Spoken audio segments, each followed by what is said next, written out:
Our guest for a few more minutes is Lieutenant Colonel Steve Heil, retired from the United States Air Force. He's been on the program with us before, but if you need me to mention a couple of items from his resume, he served with the Air Force Thunderbirds.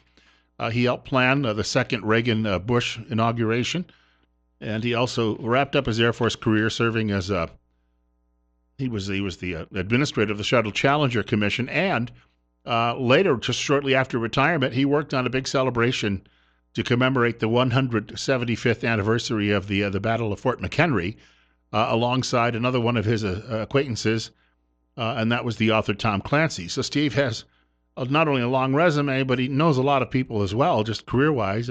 He had an opportunity to meet some of the biggest names in American history during the last century. And I wanted to ask you, Colonel, this morning on Magic Valley this morning on KLIX with Bill Colley, what you thought of this story. I sent this along. Group sues U.S. Air Force over planned training in southern Idaho. And it mentions those who filed the complaint include Boise residents. There's two. And then an organization called Great Old Broads for Wilderness. What's your take on that? Well, Great Old Broads for Wilderness sort of says it all. But my take is I think they're predicating it on the environment, and plus I guess some cities have their nose bent out of shape because they weren't consulted or brought into the selection of those cities that the Air Force would be overflying as part of this training exercise. I don't think the Air Force is going to be doing low-level buzzing neighborhoods and the like. I don't think if you didn't know it, you wouldn't even know that the planes were in the air.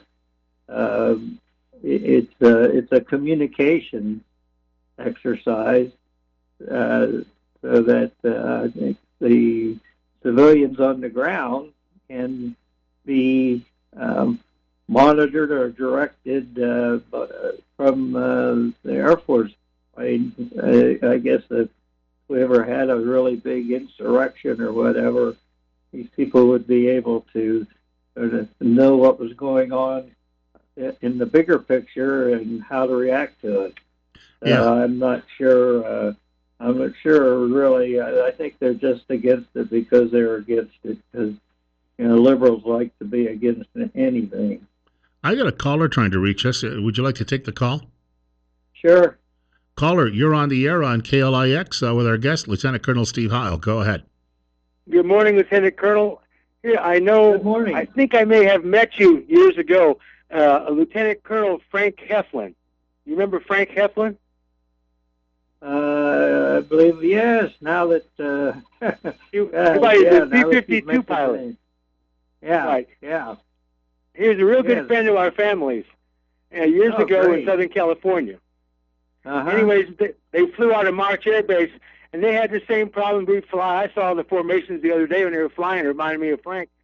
He gave me a Strategic Air Command jacket when I was a kid. I think I was in 7th or 8th grade then. And that was a big thing. I'd ride my bicycle to school and wear that, and wars going on at full speed in 66, 67 there. And Frank was a stand-up guy of all time. He was a B-52 pilot. And I can remember when all the guys came back, when they were, all the POWs and things came back, he knew every single one of them. And in the middle of all this, my mother goes, go get Frank. I go, okay. What are we going to do with him? Tell him the Pentagon's on the telephone. They'd like to talk to him. that shocked me to death when I was a kid. Yeah, he was a great guy. Well, caller, thank you. Thank you much for the memories. See, Steve, it's a small world. Oh, yes, it really is. It is that. And of course, LeMay is responsible for the B-52 fleet and the Strategic Air Command, which is really made up almost predominantly of B-52s at the time. And he was the grandfather of the modern-day Strategic Air Command. The only And person... he was Well, the only person I didn't like who flew with Strategic Air Command was Schumacher. But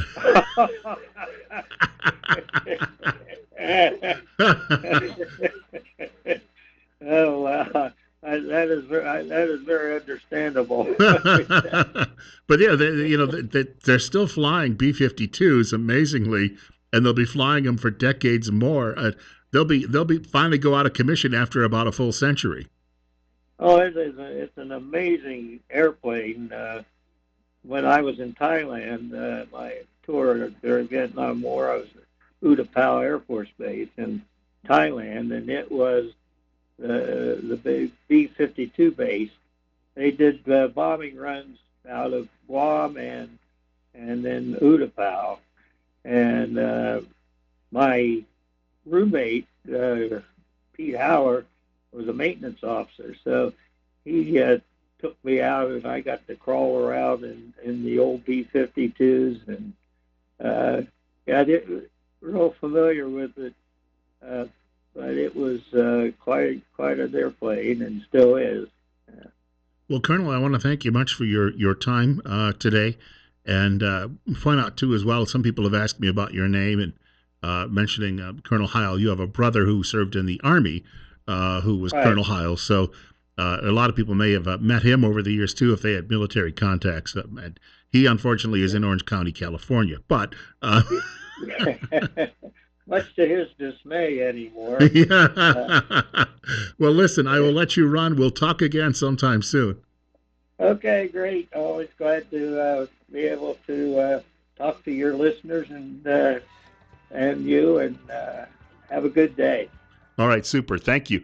Lieutenant Colonel Steve Heil joining us this morning on News Radio 1310 KLIX and newsradio1310.com.